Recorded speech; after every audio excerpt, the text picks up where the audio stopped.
Ho scritto al presidente Malagò circa il fatto che, preso atto che c'è un progetto, c'è un dossier che parla delle Olimpiadi di Cortina con il Bob di Cortina, e ho chiesto semplicemente se ci sono soluzioni alternative delle quali io non sono a conoscenza. La risposta ovviamente è stata di no, ma soprattutto giustamente è stato anche sottolineato l'aspetto che andare fuori dai confini nazionali per realizzare, diciamo, parte delle Olimpiadi non rientra nell'obiettivo di fare le Olimpiadi come Italia. Insomma, sulla rinnovata pista da bob di Cortina c'è tutta l'intenzione di andare avanti. La lettera del presidente Zaia al numero uno del CONI Malagò aveva l'obiettivo di fare chiarezza una volta per tutte sull'investimento e sull'attuazione dell'opera a poco più di 3 anni dall'evento olimpico. Non un passo indietro, ma un time out, di fronte anche alle variabili emerse nell'ultimo periodo, da un lato la protesta crescente di comitati e cittadini, dall'altro l'esplosione dei costi della struttura tra energia e caro materiali. Quanto alle risorse, ricordo che questo cantiere non è finanziato dalla Regione del Veneto,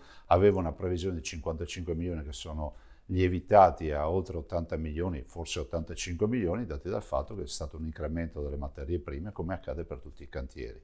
Nel bilancio delle Olimpiadi, ricordiamoci che le università ci parlano di 1 miliardo di PIL in più, oltre a tutte le ricadute di opere che si faranno.